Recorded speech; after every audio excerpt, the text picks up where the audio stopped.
Alors, je vous propose peut-être de démarrer. Rebonjour à tous.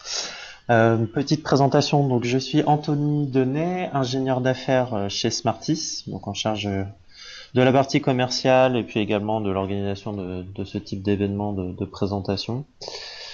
Euh, et sera accompagné avec moi en co-animation Vincent Lebihan, qui est manager PBCS chez Smartis. Je te laisse passer la slide, Vincent. Ça marche.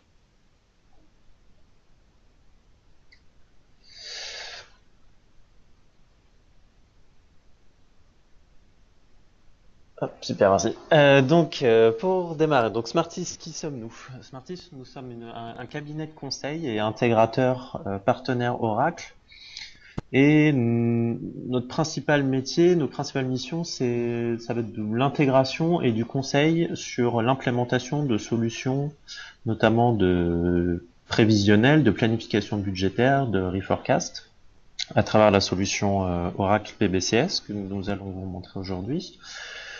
Également d'autres périmètres métiers que sont la consolidation statutaire avec des offres également d'Oracle que sont HFM ou FCCS que vous connaissez peut-être.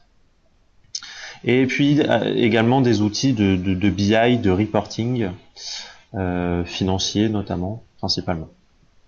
Aujourd'hui, Smartis, nous sommes environ 30-35 consultants experts sur les solutions Oracle. Nous avons environ une centaine de clients. Nous sommes basés à ce jour en France, sur Paris, mais nous développons nos activités au-delà des frontières et notamment sur un focus en ce moment sur la partie Belgique et Luxembourg, sur lequel on souhaite développer nos activités. Alors Smartis aujourd'hui, comme je disais, c'est environ une centaine de clients sur différents outils, différents périmètres fonctionnels, euh, sur tout type d'entreprise, différents secteurs, et puis toute taille d'entreprise. Donc voilà, vous pouvez voir quelques références notables chez Smartis, et notamment sur la solution PBCS, je pense à Carrefour notamment, où on réalise tout leur pilotage sur un périmètre assez précis à travers la solution Oracle Planning PBCS. Une planche synthétique de nos différentes offres et de nos différents périmètres d'intervention. Euh, voilà, notre activité principale qui est le conseil et l'intégration de solutions Oracle. Alors ça va au-delà de la partie technique, mais vraiment sur une partie aussi expression de besoin, refonte de processus métier. Une activité d'intégration de la donnée pour l'amélioration de la qualité des données. Une activité dans le long terme appelée tierce maintenance, à travers un catalogue de services et un support maintenance à distance. Et puis ensuite diverses activités, notamment la gestion de solutions en SaaS, comme nous allons vous présenter aujourd'hui Oracle PBCS, une solution SaaS, et puis également des formations à destination des utilisateurs, des administrateurs de ce type de solution. Je laisse maintenant la main à Vincent qui va vous faire une présentation de la solution Oracle. Bonjour à tous. Donc, je vais commencer rapidement par vous présenter sur quelques slides sur la solution et après on passera à une démo de l'outil sur les différentes fonctionnalités que je vais vous présenter. Donc, de nos jours, la planification est un enjeu majeur pour chaque entreprise, mais on constate toujours de nombreux problèmes récurrents. Donc, on a toujours des cycles trop longs, on passe plus de temps sur la production que dans l'analyse et la simulation. Les processus sont trop souvent basés sur Excel, donc de nombreuses sources d'erreurs et des modèles difficilement évolutifs. On rencontre également des problèmes de fiabilité de la donnée, donc du fait de la multiplicité des systèmes sources. Et enfin, on a quand même des difficultés dans le partage et la diffusion et l'accessibilité de la donnée. Donc PBCS va aider les organisations à opter pour une planification de premier plan grâce à la simplification du cloud et donc tout en s'affranchissant des coûts d'infrastructure. Donc PBCS s'appuie sur les fonctionnalités fiables et éprouvées d'IPA en planning. Donc il s'agit d'une base centralisée utilisant un référentiel commun et s'appuyant sur un moteur multidimensionnel S-Base. Donc avec cette solution, vous pourrez traiter des problématiques diverses et variées, donc comme l'analyse de la masse salariale au matricule, le suivi des investissements, des problématiques de contrôle de gestion, d'élaboration budgétaire, des calculs de marge par produit ou des marges sur stock, des suivis de coûts informatiques, enfin toute problématique métier, de nombreuses problématiques métiers pourront être traitées à travers cette solution. Donc PBCS, c'est une plateforme complète constituée de plusieurs modules qui vont vous permettre d'avoir une modélisation flexible. Donc vous pourrez modéliser vos processus métiers suivant des processus top-down ou bottom-up. Vous allez avoir différents modules qui vont permettre d'assister et d'aiguiller les utilisateurs dans leur processus métier. Ça, j'y reviendrai par la suite. Vous avez un moteur de calcul qui va vous permettre de mettre en place des règles relativement complexes, donc avec Calculation Manager. Vous avez un moteur de reporting que je vous présenterai par la suite, donc, et accès également sur la mobilité, donc l'accès via les tablettes. Et vous allez pouvoir travailler à la fois sur des URL web ou via Excel. Donc c'est une solution qui est entièrement intégrée à la gamme Microsoft Office. Donc vous pouvez effectivement travailler vos données sur Excel ou sur PowerPoint. Donc à travers le modèle multidimensionnel, vous pourrez également travailler sur différents scénarios. Donc vous pourrez avoir dans votre application des données actuelles, des données forecast, des données budget, avec différentes versions de simulation. Donc vous pourrez itérer de manière rapide et efficace suivant différentes problématiques métiers. Et donc vous allez pouvoir assez rapidement comparer vos actuals versus forecast, le budget versus forecast, etc., etc. Donc, comme je vous l'ai dit, PBCS, donc plusieurs modules. Donc, un premier module qui va nous permettre aux utilisateurs d'être guidés dans leur processus métier. Donc, on va retrouver les listes de tâches. Donc, les listes de tâches vont vous permettre de séquencer vraiment votre processus budgétaire. Donc, si votre processus budgétaire comporte un PNL, grosso modo, vous allez commencer par saisir des volumes, calculer les revenus, la marge, les dépenses opérationnelles, la masse salariale, les CAPEX, etc., etc. Donc c'est vraiment aiguiller les utilisateurs suivant les processus métiers à travers un calendrier qu'on pourra définir, donc avec des dates de début, des dates de fin, des gestions d'alerte. Vous avez également un deuxième module qui va permettre d'aider les utilisateurs dans la saisie plutôt des données, c'est les règles de validation. Donc ça, j'y reviendrai par la suite, mais les règles de validation, en fait, c'est pour mettre des messages suivant différents critères à paramétrer pour indiquer une erreur de saisie ou des contrôles spécifiques à mettre en place. On va retrouver un deuxième point important, donc c'est la partie workflow. Donc ça va vous permettre de guider tout le processus de validation de la donnée. Donc le workflow va s'articuler suivant différentes dimensions de votre application, donc par scénario, par version, et au niveau de votre dimension entité. Donc ça peut être un workflow par département, par destination, etc., etc. Donc vous allez avoir une personne responsable de la saisie de la donnée et une personne responsable de la validation. On va retrouver également une couche reporting, donc qui va se décliner suivant différentes possibilités. Donc des rapports financiers au format HTML ou au format PDF directement accessible depuis l'application avec Financial Reporting.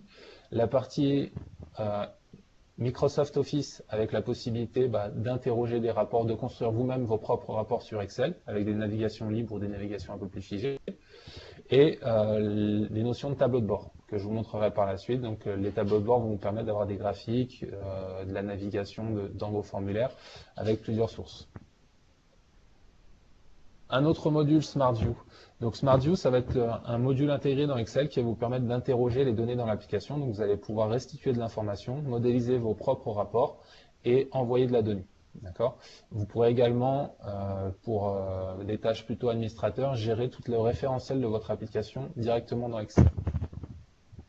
Et enfin, comme je l'ai dit tout à l'heure, PBCS, c'est une solution complète et qui va vous permettre de gérer toutes vos problématiques au jour le jour. Donc vous avez un module d'intégration de la donnée qui est complètement intégré à la plateforme. Donc ça va vous permettre effectivement de gérer le transfert de données et l'intégration dans PBCS depuis vos systèmes sources à travers un outil qui est orienté plutôt utilisateur final, très simple à paramétrer avec des règles de mapping assez spécifiques que vous pourrez mettre en place. Donc voilà pour une première présentation de PBCS au niveau des slides. Maintenant, ce que je vous propose, c'est passer à une démonstration de l'outil. Donc ici, je vais être connecté à une plateforme PBCS. Donc je suis sur une application d'élaboration budgétaire pour la société Vision, donc qui est spécialisée dans la vente d'équipements informatiques.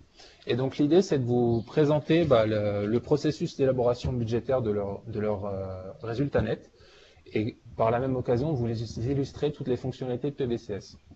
Donc là, à ce niveau-là, je suis connecté donc à ma plateforme PBCS, donc je vais avoir différentes possibilités de navigation. Donc comme vous pouvez le voir ici, on peut paramétrer des messages qui seront accessibles par tous les utilisateurs quand ils se connectent. Donc là, ce sont des messages personnalisés qui peuvent indiquer le démarrage d'un processus métier, d'un processus budgétaire, d'un forecast, d'un processus de clôture ou autre. Et puis, j'y reviendrai par la suite ici, vous allez avoir toutes les tâches, parce que j'ai parlé de calendrier tout à l'heure au niveau des listes de tâches, et bien vous allez avoir toutes les tâches qui vont être réalisées dans un futur assez proche. Donc là, en l'occurrence, ce sont les tâches que je dois réaliser aujourd'hui. Donc je vais commencer par vous illustrer la notion de liste de tâches. Donc comme je vous l'ai dit précédemment, les listes de tâches vont vous permettre de guider les utilisateurs à travers les processus métiers. Donc vous avez différentes représentations des listes de tâches. Donc vous allez pouvoir filtrer sur les tâches à travers le calendrier qui a été défini. Donc voir toutes les tâches que vous devez réaliser aujourd'hui et toutes celles qui sont à réaliser dans le futur et toutes les tâches complétées. Donc vous avez une vision à pas de tout ce que vous devez réaliser et une vision graphique. D'accord. Donc là, on va plutôt s'intéresser sur la partie élaboration budgétaire. Donc, comme je vous l'ai dit, donc vous avez une vision graphique qui va vous permettre de visualiser rapidement toutes les tâches à venir et les tâches à réaliser sur un environnement assez proche, et puis les types de tâches. Donc, en termes de types de tâches, on peut avoir des tâches descriptives, de la saisie dans des formulaires de saisie, des lancements de règles ou la soumission d'un workflow, par exemple. Alors, si je prends au niveau des listes de tâches, on va commencer par une première tâche. Donc là, je vais ouvrir la saisie des revenus par produit, donc qui va être modélisé par différents drivers. Donc là, en l'occurrence, on saisit des volumes, un prix d'achat et un pourcentage de marge qui vont nous permettre de calculer la marge par produit. Donc là, ici, on est sur un formulaire de saisie PBCS, donc on peut avoir plusieurs tableaux sur des périmètres relativement différents. Donc on va avoir des dimensions qui vont être en ligne et des dimensions en colonne et un périmètre sélectionnable. Donc tout ce qui va être sélectionnable ici va dépendre des sécurités qui vont être paramétrées dans l'application. Donc chaque utilisateur ou type d'utilisateur peut avoir accès à un périmètre bien spécifique en fonction de ses accès. Donc ce que je vais vous montrer ici dans un premier temps, c'est aussi la gestion des ouvertures et fermetures des périodes. Alors aujourd'hui, là, je suis sur le scénario plan pour l'année 2015. Si je change de scénario, que je vais aller sur le forecast 2014, hop.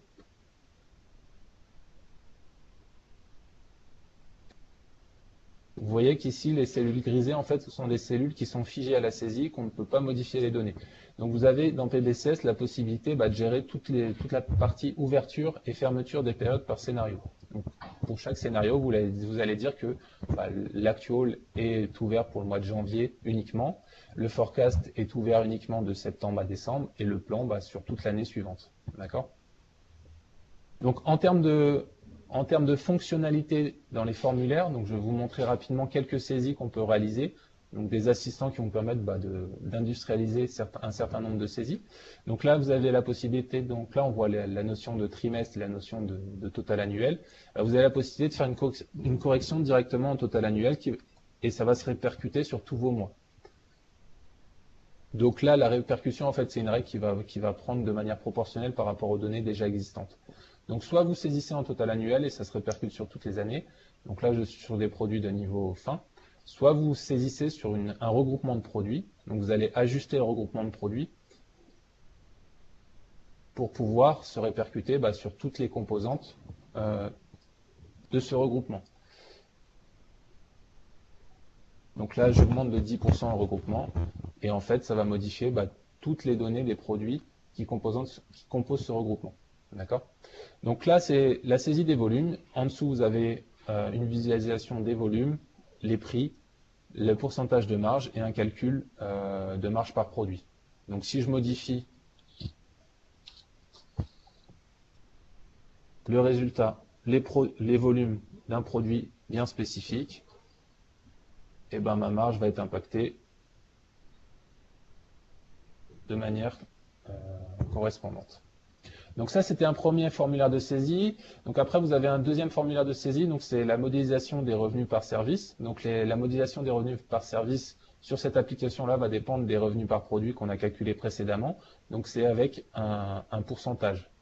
Donc on va saisir un pourcentage et on va recalculer la partie revenu par service et la partie marge par service. Donc l'objectif en fait, bon là je vais modifier un pourcentage pour que vous puissiez voir que tous les impacts associés.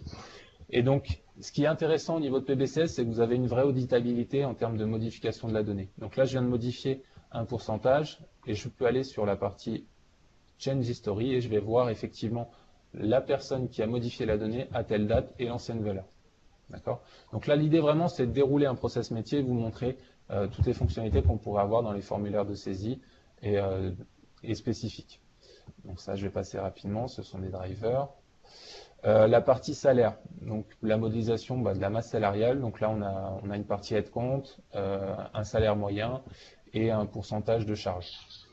Donc ça va nous permettre de définir la masse salariale. Donc ce qui est intéressant à travers ce formulaire-là, c'est vous montrer qu'en fait vous avez différentes typologies d'indicateurs, différentes typologies d'informations que vous allez saisir. Tout à l'heure, on saisissait plutôt des volumes. Donc au niveau des trimestres et des années, on a vraiment une addition des mois. Sur la partie aide-compte, on est plutôt sur des informations de type stock. Donc on voit que sur le trimestre, on prend la dernière valeur. Sur les prix moyens, on voit effectivement que sur la consolidation des trimestres, qu'on va avoir une moyenne des prix de chaque mois en question. Et puis sur la partie pourcentage, c'est idem que la partie aide-compte. Sur la partie CAPEX, donc sur la partie CAPEX ici, c'est pour saisir les nouveaux investissements avec un calcul automatique de dépréciation. Donc en termes de fonctionnalité, vous avez des copier-coller relativement simples. Donc là, vous avez une navigation qui est relativement proche d'Excel. Et vous avez aussi, pour chaque cellule de données, la possibilité d'avoir des détails supplémentaires. Donc c'est ce qu'on appelle les supporting details. Donc sur cette partie-là, en fait, vous allez pouvoir décliner vos 8000 euros que vous avez saisis avec un volume et un coût par ordinateur, par exemple.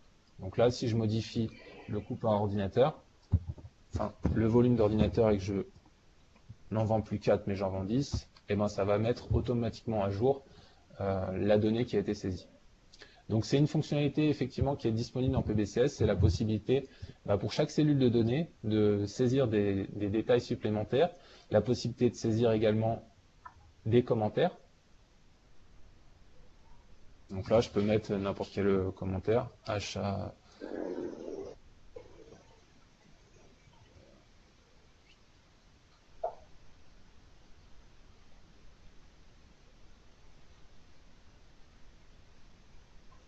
Et donc mon commentaire sera accessible pour tous. Et également positionner des fichiers, directement sur une cellule de données. Donc en termes de saisie, vous avez différentes fonctionnalités. Donc la partie supporting detail, les commentaires et puis les pièces jointes. Après, en termes de saisie, vous avez différentes possibilités, donc qui se rapprochent plus d'une navigation dans Excel avec des copier-coller, des glisser-déposer, etc., etc. Donc en termes de modélisation, la dernière rubrique à modéliser, ce sont les dépenses opérationnelles qui vont dépendre d'une règle de saisonnalité. Donc là, la méthode de saisonnalité est plutôt sélectionnée par des administrateurs avec un taux d'inflation et un driver qu'on va pouvoir sélectionner. Donc effectivement, dans PBCS, quand vous allez vouloir modéliser votre processus budgétaire, vous allez pouvoir utiliser des drivers et donc définir des listes déroulantes bien spécifiques. Donc là, si par exemple, je veux plus que ça soit les square feet, mais la partie voyage, j'ai juste à sélectionner mon inducteur et ça va venir modifier ma donnée. Donc ce que j'ai parlé également des règles de validation. Donc là, on voit effectivement qu'on a des messages et des cellules avec des couleurs bien spécifiques. Donc là, par exemple, si je prends le message en question, et là effectivement je vois que j'ai un budget révisé qui est beaucoup trop important par rapport à la cible. Donc toutes ces règles de validation là en fait vont vous permettre de mettre des messages et guider les utilisateurs dans la saisie qu'ils vont réaliser ou même contrôler les erreurs éventuelles.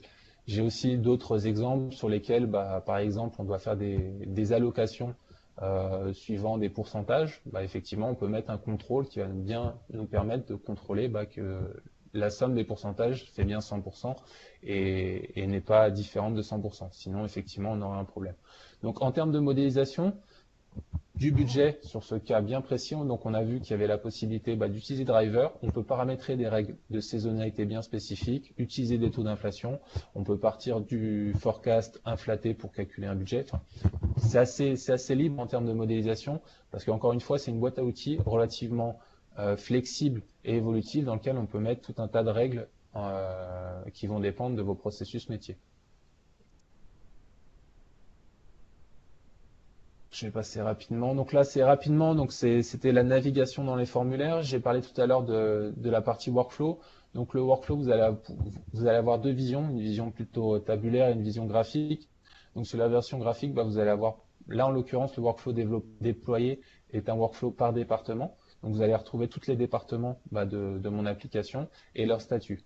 Donc under review, ça veut dire que c'est en cours de saisie, approuvé, délégués, etc., etc. Donc vous allez avoir tous les statuts pour tous vos départements sur lesquels vous êtes affecté et savoir où on en est suivant les différentes saisies dans mon processus budgétaire.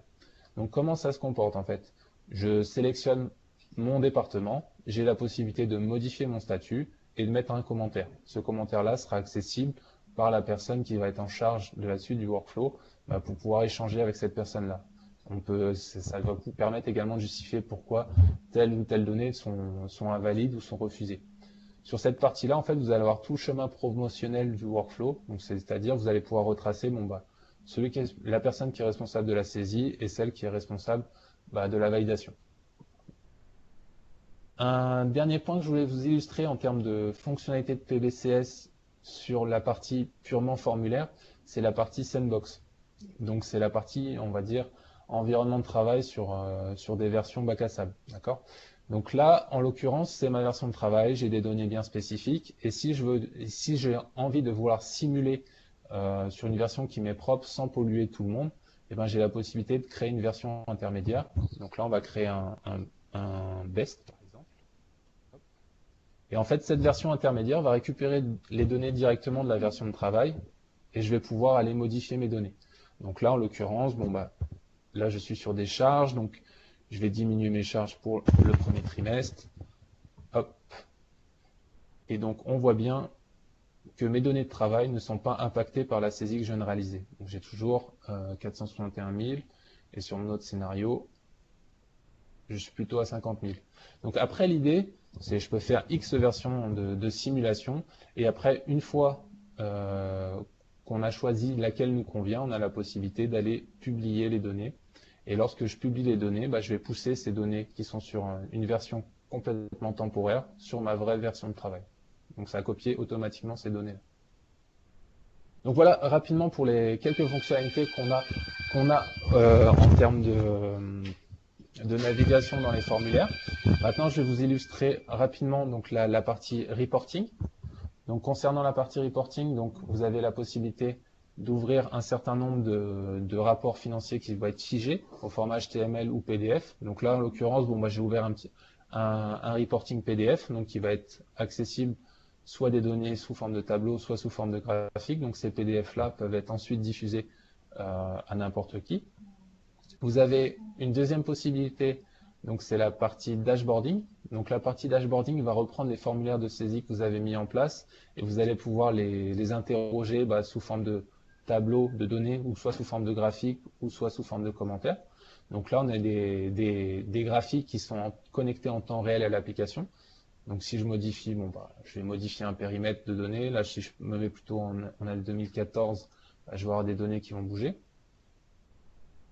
Bon, là, en l'occurrence, j'avais pas trop de données dans l'application.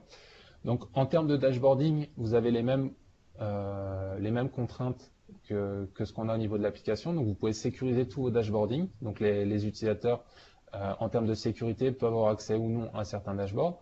Donc vous avez différentes typologies de graphiques, donc des bâtons, des lignes. Vous avez quand même bibliothèque de graphiques relativement poussée. Et donc vous avez tout ça, c'est connecté en temps réel à votre application. Donc c'est une autre partie du reporting, de la couche reporting qui est mise en place avec PBCS. Un point que je voulais également vous illustrer, c'est la navigation via SmartView. On a parlé de reporting avec SmartView, donc c'est la possibilité d'avoir des reportings plutôt libres. Donc là, en fait, SmartView, ça va être un plugin qui va se connecter directement à Excel. On se connecte avec notre application et là, on peut faire des analyses libres. Donc là, en l'occurrence, j'ai mon résultat net. Si je veux voir toutes les composantes de mon résultat net, je vais juste vérifier mes options. Hop. Là, je vais pouvoir zoomer sur toutes mes composantes de mon résultat net.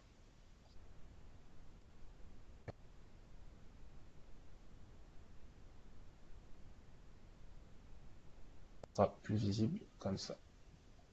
Donc là, j'ai mon résultat net pour mon actual, mon budget et mon forecast de l'année 2014. Si par exemple je veux faire une analyse par département, j'ai la possibilité de récupérer uniquement mon résultat net, de passer ma dimension département en ligne et ensuite je peux zoomer pour voir après mon résultat net par département. Et donc je vois mes composantes. Et si je veux encore une fois redescendre d'un cran pour avoir mon résultat net par département et par produit, je peux passer la dimension produit de manière très simple en ligne et après de la même manière zoomer sur mes produits et je vais pouvoir vraiment faire des analyses relativement libres, je vais pouvoir créer mes propres rapports et faire à peu près ce que je veux. Donc via SmartView, vous avez également la possibilité de créer vos propres formules Excel. Un petit exemple. Donc là, je vais faire une formule Excel qui va me prendre mes variations d'actual par rapport à mon plan en pourcentage. Hop.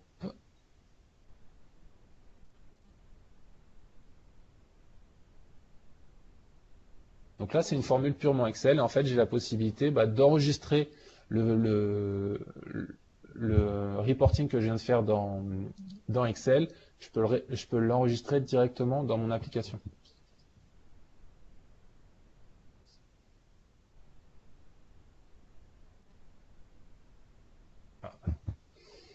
Hop, hop, hop.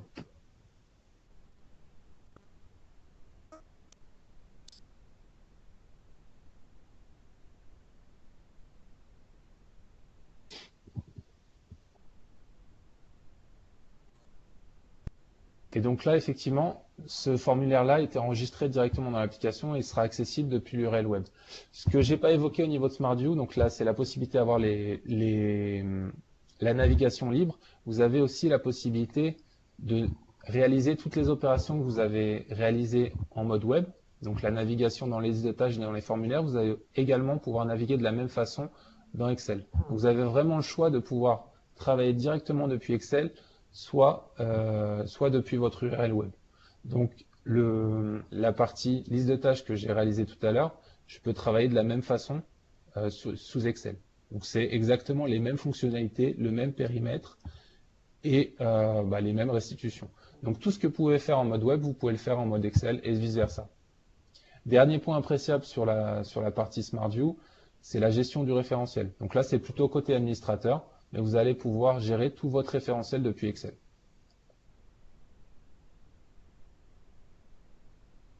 Donc là, la dimension indicateur, en l'occurrence, je vais pouvoir visualiser toutes les composantes de ma dimension et pouvoir ajouter des membres, modifier les propriétés comme je le souhaite.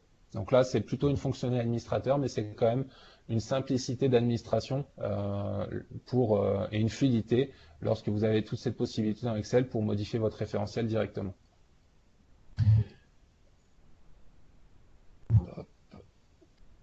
Un dernier point que je vais vous illustrer par rapport à PBCS, donc c'est le module d'intégration de la donnée.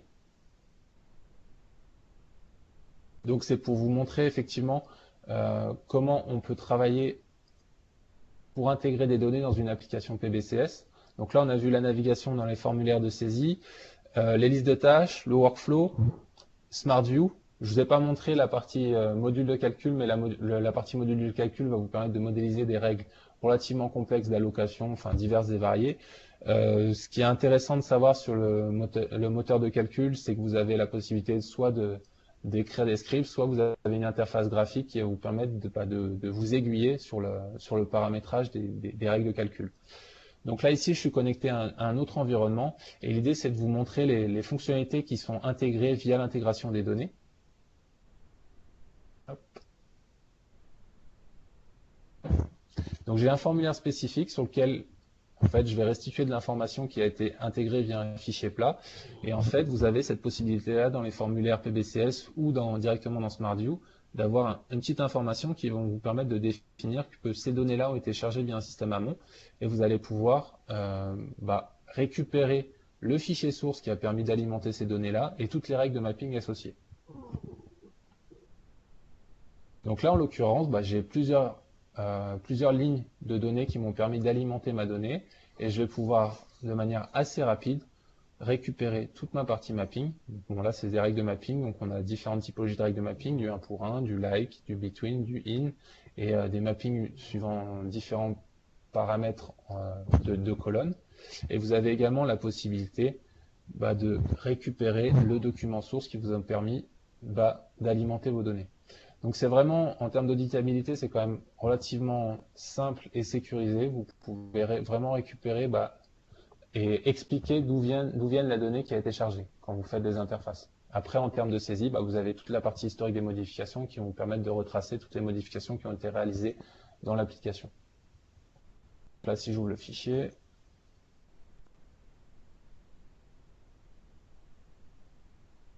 hop, donc là, c'est le fichier texte qui m'a permis de récupérer mes données. Hop. Donc voilà ce qui va mettre un terme à la démo PBCS. On a un petit peu débordé, mais on va laisser quelques minutes pour des éventuelles questions. Oui. Oui, merci Vincent pour ta présentation. Donc si vous avez des questions, alors soit il y a le chat écrit, soit sinon je peux réactiver vos micros. Je vais faire ça de suite. Tac.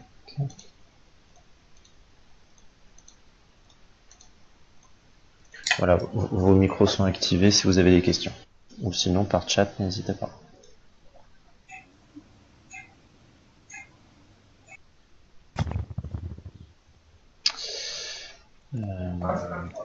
Tac.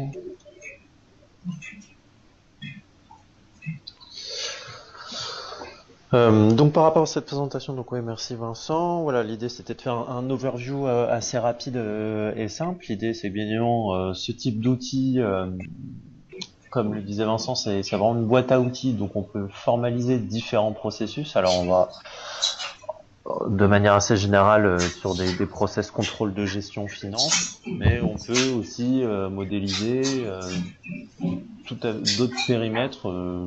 On parlait de Carrefour en introduction où on est sur un périmètre contrôle de gestion, mais sur la supply chain. On peut avoir d'autres périmètres. On avait aussi Air Liquide où dans un système comme ça, on a modélisé le suivi et la gestion du budget sur les solutions informatiques. Donc un petit peu au final la démo qu'on vous a présentée aujourd'hui. Enfin, voilà, il peut y avoir différents périmètres, la gestion de la masse salariale pour la partie ressources humaines. Enfin voilà, c'est vraiment quelque chose de boîte à outils où on peut vraiment tout modéliser. Et puis de par notre expérience, notre expertise sur ce type de solution, on n'a aucune difficulté à capter vos besoins et l'intégrer et le modéliser dans un outil. Alors, je sais pas s'il y a des questions. Hop. Si pas d'autres questions, on vous remercie à tous pour votre participation. Cette présentation a été enregistrée, donc je pourrais vous recommuniquer le lien. On peut même également vous communiquer les slides si ça vous intéresse, pour que vous diffusiez ces éléments en interne. Et puis après, c'est avec un très grand plaisir de pouvoir échanger avec vous sur vos éventuelles réflexions et projets qui pourraient arriver dans les prochaines semaines ou les prochains mois. Merci à tous pour votre présence et puis nous espérons